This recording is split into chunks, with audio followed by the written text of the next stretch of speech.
ಸಮಿತಿಯವರು ಸಹ ಇಲ್ಲಿ ಹೋರಾಟನ ಹಮ್ಮಿಕೊಂಡರು. ಕೆಇಡಿ ಪರ ಹೋರಾಟ ಸಮಿತಿ ಅಂತ ಕರ್ನಾಟಕದ ಇತಿಹಾಸದಲ್ಲಿ ತೆಗೆದು ನೋಡಿದ್ರೆ ಮೋಸ್ಟ್ಲಿ ಇದೆ ಮುಸ್ಲಿಂ ಸಂಘ ಇರ್ಬೋದು ಒಂದು ಸ್ಟೇಟ್ಮೆಂಟ್.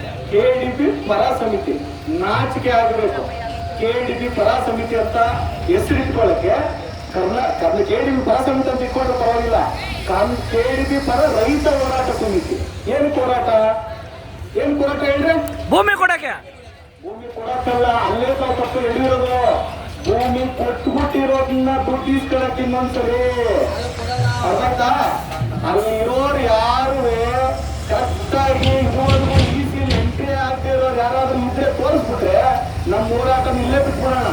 ಅವ್ರು ಆಲ್ರೆಡಿ ಏನೋ ಯಾರೋ ನಮ್ಮ ಅಪ್ಪನವರು ನಮ್ಮ ದೊಡ್ಡಪ್ಪನವರು ಇಂಥವರೆಲ್ಲ ಏನೋ ದುಡ್ದು ಜಮೀನಿನ ಮೇಲೆ ಕಲೆಗಳು ಕಿತ್ತು, ಅರ್ಥ ಆಯ್ತಾ, ಒಂದು ಕಾಂಗ್ರೆಸ್ ಗಿಡ ಕಿತ್ತು ಇನ್ನೊಂದು ಮತ್ತೊಂದು ಮಾಡಿ ಗೆಣುಗಳು ಕಟ್ಕೊಂಡು ಮಳೆಗೆ ಬಿದ್ದಾಗ ಇವ್ರು ಯಾರು ಜಮೀನುಗಳು ಉಳಿಸ್ಕೊಂಡವ್ರೆ ಇವ್ರು ಅಷ್ಟೇ ರೈತರು ಇಲ್ಲಿರೋದು. ಈಗ ಆಲ್ರೆಡಿ ಜನಗಳು ನೋಡ್ದೆ, ಖಾಸಗಿ ಕಡೆ ಹೋಗ್ದೆ, ಯಾವ ಜಮೀನುಗಳು ಯಾವುದು ಅಂತ ಒಂದು ಕೋಡಿ ಮಾಡಿದೆ, ಒಂದು ಸ್ಕೆಚ್ ಮಾಡಿದೆ, ಬಂದಷ್ಟು ದುಡ್ಡು ಮಾರಾಕಿದಾರಲ್ಲ ಅವ್ರು ಮಾತ್ರ ಅಲ್ಲಿರೋದು. ದಯವಿಟ್ಟು ಅವ್ರು ತಪ್ಪಲ್ಲ.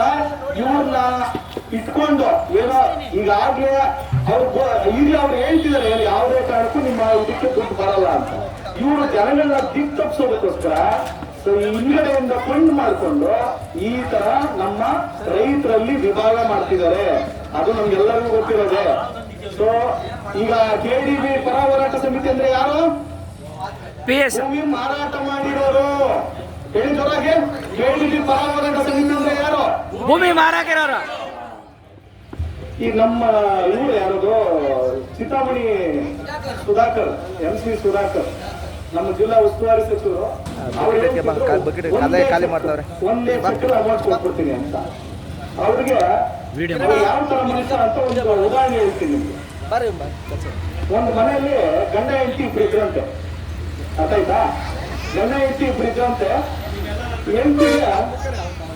ಹೆಂಡತಿಗೆ ಸ್ತ್ರೀಶಕ್ತಿ ಸಂಘದಲ್ಲಿ 30,000 40,000 ದುಡ್ಡು ತಗೊಂಡಿರ್ತಾರಂತೆ. 30,000 40,000 ದುಡ್ಡು ತಗೊಂಡು ಬಂದು ನಮ್ಮ ಅವ್ರ ಯಜಮಾನ್ ಕೇಳ್ತಾರೆ, ನಮ್ಮ 30,000 40,000 ಸಾಲ ಕಟ್ಕೊಂಡು ಬಂದಿದ್ದೀನಿ, ಚೀಟಿ ಎಷ್ಟು ಅಂತ ಹೇಳಿದ್ರೆ ಈ ದುಡ್ಡು ಏನ್ ಮಾಡೋದಿಲ್ಲ ಅಂತ ಕೇಳಿದಂತೆ.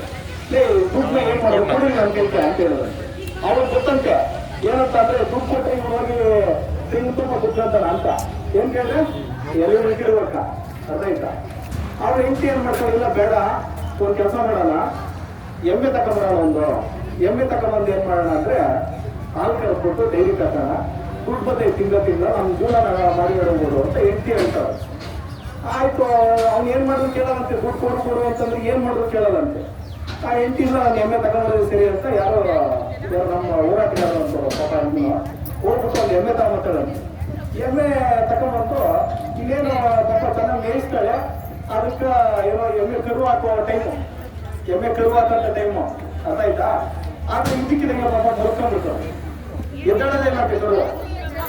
ಅವಾಗ ಈ ಅವ್ನು ಹೇಳಿದಂತೆ, ಯಾರು ನಮ್ಮ ಚಿಂತಾಮಣಿ ಸುಧಾಕರ್ ಅಂತ, ನಾನು ಹೇಳಿದ್ದೀನಿ ಕೈಗೆ ಆತಕ್ಕೆ ನಾನು ಇಷ್ಟೊತ್ತಿಗೆ 2 ಸಲ 2 ಡ್ರೆಸ್ ಮಾಡಿಕ್ಕಿರೋ ದುಡ್ಡು ನೀನು ತಗೊಂಡು ಬಂಡವಾಳ ಹಾಕಿದ್ಯಾ, ಇನ್ನು ಎಮ್ಮೆ ಮಲ್ಕೊಂಡೇ ಇದೆ ನೋಡು ಅಂತ. ಎದ್ದೇಳಲ್ಲ ಇದು ಅಷ್ಟೇ ಅಂತ. ಅವ್ರು ಪಾಪ ಬರವಣಿಗೆ ಮಾಡಿಲ್ಲಂತೆ.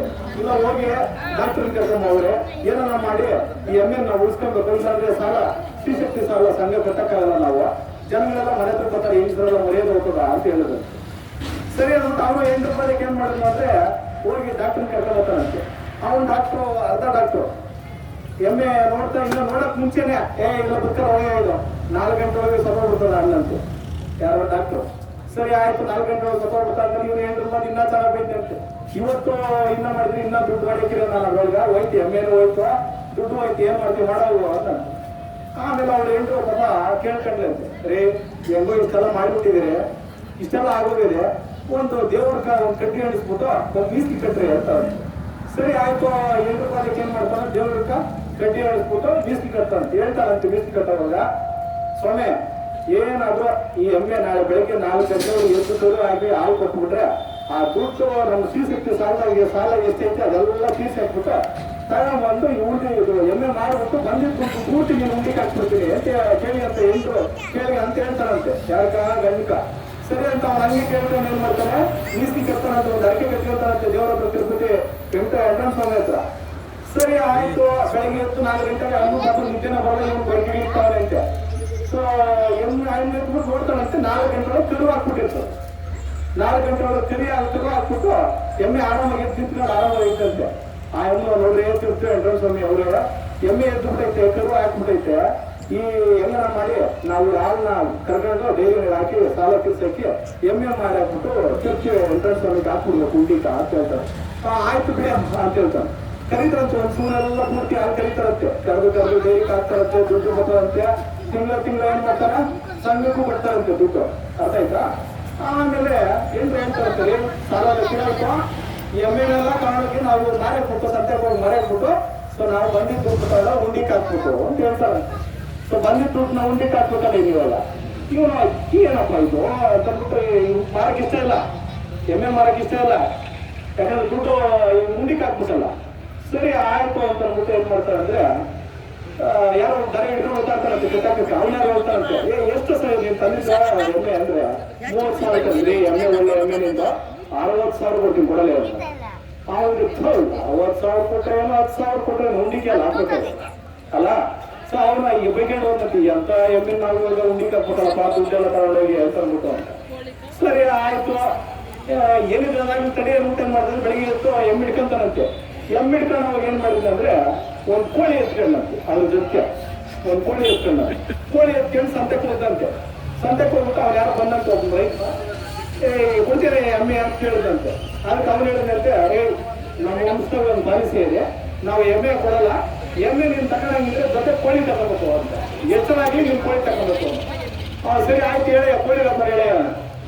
ಕೋಳಿ 60,000, ಎಮ್ಮೆ 500 ರೂಪಾಯಿ ಅಂತ. ಅರ್ಥ ಆಯ್ತಾ? ಕೋಳಿ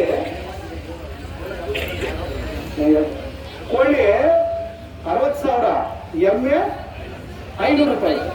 ಯಾರಾದ್ರೂ ಕೋಳಿಗೆ 60,000 ಕೊಡ್ತಾರೆ ಅಂತ ಹೇಳ್ತಾರೆ. ನಮ್ದಂಗೆ ನೀನ್ ತಗೊಂತೀವ ಎಲ್ಲ ಮಾರ್ಕ್ ಚೇಂಜ್ ಮಾಡಲ್ಲ, ಯಾರು ಸುಧಾಕರ್ ಅನ್ಕೊಂಡೆ MC ಸುಧಾಕರ್. ಅರ್ಥ ಆಯ್ತಾ? ಈ 60,000 ಕೋಳಿ ಹಿಂಗೇನ್ ಮಾಡ, ಅವ್ನಿಗೇನು ಹೆಂಗಿರೋ 60,500 ಎರಡು ಕೊಡ್ತಾರಲ್ಲ. ಸರಿ ಆಯ್ತು ಕೊಡೆಯ ಅಂತಂತೆ. ಕೊಡಕ್ ಬರ್ತಾರೆ, ನಮ್ದು ನಿಷ್ಠೆ, ನಮ್ದು ಈ ಎಲ್ಲ ತಲ್ತಲ ಅಂತ ನಾವು ಮಿನಿಸ್ಟರ್ ಮಾಡಿ ಬಂದಿರೋ ನಾವು ಅಪ್ಪನವ್ರನ್ನ ತಾತ್ನವ್ರದೆಲ್ಲ, ನೀನು ಒಟ್ಟಿಗೆ ಹಂಗೆ ಕೊಡ್ಬೇಡ. ನೀನು 60,000 ಕೋಳಿ ಕ್ಲಿಯರ್ ಮಾಡ್ಬೋದು ಅಂದಂತೆ. 60,000 ಕೋಳಿ ಕ್ಲಿಯರ್ ಮಾಡ್ಬಿಟ್ಟಂತೆ. ಇನ್ನ ಎಮ್ಮೆ 500 ರೂಪಾಯಿ ಇಲ್ಲ ಇರೇ ಅಂತ ಅಂದ್ಬಿಟ್ಟು ಹೋಗಿ ಏನೋ ಅಂಗಡಿಯಾಗ ಎಲ್ಲ ಅಡಿಕೆ ಎಲ್ಲ ತಗೊಂಡ್ಬಂದಂತೆ. 500 ರೂಪಾಯಿ ಇಸ್ಕೊಳಕ್ಕ ವೀಳ್ಯದೆಲೆ. ಅರ್ಥ ಆಯ್ತಾ? 500 ರೂಪಾಯಿ ವೀಳ್ಯದೆಲೆ ಇಸ್ಕೊಂಡು ಹೋಗಿ ತಗೊಂಡಾಗ ಉಂಡಿಗೆ ಹಾಕಿದ್ದಂತೆ. 60,000 ಹೋಗಿ ತೊಳೆದಾಗ ಇಸ್ತ್ರಿ ಇದಾಡಿದ್ದಂತೆ ವೀಳ್ಯದೆಲೆ ಎಲೆಗಳು. ಅರ್ಥ ಆಯ್ತಾ? ಅರ್ಥ ಆಯ್ತಾ? MC ಸುಧಾಕರ್ ಒಂದು ಚಕ್ರ ದುಡ್ಡು ಕೊಡಕ್ಕ ಆಯಪ್ಪನ ಸೀಟೆ ಗಟ್ಟಿಗಿಲ್ಲ, ಆಯಪ್ಪನ ಸೀಟೆ ಗಟ್ಟಿಗಿಲ್ಲ. ಹೇಳ್ತಾ ಇರ್ತೇವೆ, ಮಿನಿಸ್ಟರ್ ಸೀಟೇ ಗಟ್ಟಿಗಿಲ್ಲ, ಆಯಪ್ಪ ಗೆಲ್ಲೋದು ಇಲ್ಲ. MC Sudhakar dental doctor, mental doctor ಅನ್ನೋ ಮಟ್ಟಕ್ಕೆ ಬಂದವ್ರೆ. UGCನಾಗ ಅವ್ರು ಮಾಡಿದ್ರೆ ನಿಮ್ಗೆ ಗೊತ್ತಿರಲ್ಲ, ಕೆಲವು ವಿಷಯಗಳು ನಮ್ಗೆ ಗೊತ್ತವೆ. ಹೈಕೋರ್ಟ್ ಆಗ, ಸುಪ್ರೀಂ ಕೋರ್ಟ್ ಆಗಿರೋ ಆರ್ಡರ್ ಸಮೇತ ಇವ್ರು ಪಾಲನೆ ಮಾಡಿಲ್ಲ. ಅವ್ರು ಹೇಳವ್ರೆ, ಯಾವುದೇ ಕಾರಣಕ್ಕೂ UGCನಾಗ ಗೆಸ್ಟ್ ಫ್ಯಾಕಲ್ಟಿನ ನೀನು ತಗೋಬೇಕಾದ್ರೆ ಕರ್ನಾಟಕ ಸರ್ಕಾರದಿಂದ ಮಿನಿಮಮ್ PhD ಆಗಿರ್ಬೇಕು, ಮಿನಿಮಮ್ KSET ಕ್ಲಿಯರ್ ಆಗಿರ್ಬೇಕು, ಮಿನಿಮಮ್ ನೆಟ್ ಕ್ಲಿಯರ್ ಆಗಿರ್ಬೇಕು ಅಂತ ಈ ತರ ಎಲ್ಲ ಪರಿಶೀಲನೆ ಮಾಡೋದು. ಈ ಪರಿಶೀಲನೆಲ್ಲ ಹಾಕಿ ಕಮಿಷನ್ ಗೋಸ್ಕರ ಮಾಡೋದು. ಯಾರು ಬೇಕೋ ಆಲ್ರೆಡಿ ಸೆಲೆಕ್ಟ್ ಮಾಡಿದ್ರೆ ಗೆಸ್ಟ್ ಫ್ಯಾಕಲ್ಟಿಗಳನ್ನ, ಲೆಕ್ಚರರ್ಗಳನ್ನ MC ಸುಧಾಕರ್ ಆಲ್ರೆಡಿ ಮಾಡೋರೆ. ಕೋರ್ಟ್ ಆಲ್ರೆಡಿ ಚೀಮಾರಿ ಹಾಕವ್ರೆ. ಹೊಸದಾಗಿ ಇಷ್ಟು 1,800 ಜನರು ನೆನ್ನೆ ಬಿಟ್ಟವ್ರೆ. ಈ ತರ ಒಂದು ಸಣ್ಣ ಖಾತೆಯನ್ನ ನಿಭಾಯಿಸಕ್ಕೆ ಮೊದಲನೇ ಸಲನೇ ಎಡವಿರುವಂತ ನಮ್ಮ ಸಚಿವರು MC ಸುಧಾಕರ್ ಅವರು. ಅರ್ಥ? ಸೊ ಈ ತರ ಒಂದು ಪರಿಜ್ಞಾನನೂ ಇಲ್ಲ ಅವ್ರಿಗೆ ಕರೆಕ್ಟ್ ಆಗಿ ಏನು ಅಂತ. ಈ ಸಲ ಅವ್ರನ್ನ ಕಾನೂನು ಪ್ರಕಾರನೂ ಕ್ಯಾಬಿನೆಟ್ ಮಾಡ್ಕೊಳ್ಳಂಗಿಲ್ಲ. ಯಾಕಂದ್ರೆ ಸರ್ಕಾರ ಉದ್ಯೋಗರಾಗುವಂತ ಕೆಲಸಗಳು ಬಹಳಷ್ಟು MC ಸುಧಾಕರ್ ಅವರು ಮಾಡಿದ್ದಾರೆ. ಹಂಗಾಗಿ ನೀವು ಅವ್ರಿಗೆ ಏನ್ ಹೇಳಿದ್ರು, ಎತ್ತ ಹೇಳಿದ್ರು, ಅವ್ರೇನ್ ಕಿವಿಗೆ ಇಳಿಸ್ಕೊಂಡು ನಮ್ಗೆ ಬಿಟ್ಬಿಡ್ತೀರಿ ಅಂತ ಹೇಳಲ್ಲ. ಅದಕ್ಕೋಸ್ಕರ ನಮ್ ಹೋರಾಟ ಮುಂದುವರ್ಸ್ತಾರೆ. ಹೋಗ್ತಾನೆ ಇನ್ನೊಬ್ರು ಯಾರೋ ಬರ್ತಾರೆ, ನಮ್ಗೆ ಅನುಕೂಲ ಆಗೇ ಆಗ್ತೈತೆ. ಯಾವುದೇ ಕಾರಣಕ್ಕೂ ಜೊತೆಗಿಡಿದರೆ ನಮ್ಮ ಹೋರಾಟನ ಮುಂದುವರಿಸಿದ್ರೆ ಇವತ್ತು 1.5 ವರ್ಷದಿಂದ ನಾವೇನು ಹೋರಾಟ ಮಾಡ್ಕೊಂಡ್ಬಂದಿರೋ ವಿಷಯ ಇವತ್ತು ನಮ್ಮ ಮನೆ ಬಾಗಿಲವರೆಗೂ ಯಾರು ಬರ್ದೆ ನಾವು ಹೆಂಗ್ ಕಾಪಾಡ್ಕೊಂಡ್ ಬಂದಿದ್ರು, ಮುಂದೆನೂ ಸಹ ಅದೇ ತರನೇ ನಾವು ಕಾಪಾಡ್ಕೊಳ್ಳೋಕೆ ಸಾಧ್ಯ ನಮ್ಮ ಹೋರಾಟದಿಂದ ಮಾತ್ರ. ಇನ್ನೊಂದು, ಇವತ್ತು ನಮ್ಮ ವಿರೋಧಿಗಳು ಇನ್ನೊಬ್ರು ಮತ್ತೊಬ್ರು ಯಾರೋ ನಮ್ಮ ರೈತರು ನಮ್ಮ ಅಣ್ಣ ತಮ್ಮಂದ್ರೆ ಅಲ್ಲಿ ಒಂದು ಹೋರಾಟ ಮಾಡ್ತಾ ಇದ್ರು ಅಂತ ಇಟ್ಕೊಳ್ರಿ. ಆ ಹೋರಾಟ ಮಾಡ್ತಾ ಇರೋದು ನಿಮ್ಗೆಲ್ಲ ಅನ್ಸ್ತಿರೋದು ಏನಂತ ಅಂದ್ರೆ, ಆ ಹೋರಾಟ ಮಾಡ್ತಾವ್ರಿ ಇವ್ರು ಹೋರಾಟವ್ರಿ ಅಂತವ್ರು ಅಂತ ಹೇಳ್ಬೋದು. ನನಗೆ ಬಹಳ ಖುಷಿ. ಯಾಕೆ ಗೊತ್ತಾ, ನಮ್ಮ ರೈತರಲ್ಲಿ ಹೋರಾಟಕ್ಕೆ ಬರ್ರಿ ಅಂದ್ರೆ ಒಬ್ರು ಬರ್ತಾರ, ಒಬ್ರು ಬರಲ್ಲ, ಒಬ್ರು ಬರ್ತಾರ, ಒಬ್ರು ಬರಲ್ಲ. ಒಂದು ದಿವಸ ಅವ್ರು ಅಲ್ಲಿದ್ರೆ ಮಾನ ಮರ್ಯಾದೆಯಿಂದ ನಾವು ಬರ್ತೀವಿ ನಮ್ಮ ಹೋರಾಟ. ಅರ್ಥ ಆಯ್ತಾ? ಸೊ ಜಮೀನ್ ನಾವು ಉಳಿಸ್ಕೊಬೇಕಾದ್ರೆ ಅವರು ಎಷ್ಟು ಜನ ಬರ್ತಾರೋ ಅವ್ರಿಗೆ ನೀನು ಒಬ್ರು 3 ಜನ ಇಲ್ಲಿ ಬಂದ್ರೆ ಮಾತ್ರ ಉಳಿಸ್ಕೊಳಕ್ ಸಾಧ್ಯ. ಅದು ನಿಮ್ಮ ಮನೆಯಲ್ಲಿ ಇನ್ನೊಬ್ಬರಿಗೆ ಮತ್ತೊಬ್ಬರಿಗೆ ಪಕ್ಕದ ಮನೆಗೆ ಎಲ್ಲರೂ ಹೇಳಿ ಹೋರಾಟಕ್ಕೆ ಬಂದು ನಾವು ನಮ್ಮ ಜಮೀನು ಉಳಿಸ್ಕೊಂಡು ಹೋರಾಟದ ಮೂಲಕ ಮಾತ್ರನೇ. ಹಿಂದೆ ಬ್ರಿಟಿಷ್ ಸರ್ಕಾರ ಇದ್ದವ್ರು ಅಷ್ಟೇ ಹೋರಾಟದ ಮೂಲಕನೇ ಸ್ವತಂತ್ರ ಸಿಕ್ಕಿರೋದು ನಮ್ಮ ದೇಶಕ್ಕೆ. ಇವಾಗ್ಲೂ ಅಷ್ಟೇ ಏನೇ ಕಷ್ಟ ಬಂದ್ರು ಹೋರಾಟ ಮಾಡಿದ್ರೆ ಮಾತ್ರನೇ ನಮ್ಗೆ ದೇಶ ಇರೋದು ಅಂತ ಹೇಳಲಿಕ್ಕೆ ನಾನು ಇಷ್ಟಪಡ್ತೀನಿ. ಸೊ ಈ ನನ್ನ ಮಾತುಗಳ ಮುಗಿಸಿ ಮಾತಾಡ್ಲಿಕ್ಕೆ ಅವಕಾಶ ಮಾಡಿಕೊಟ್ಟೆ ಎಲ್ಲರಿಗೂ ಒಂದು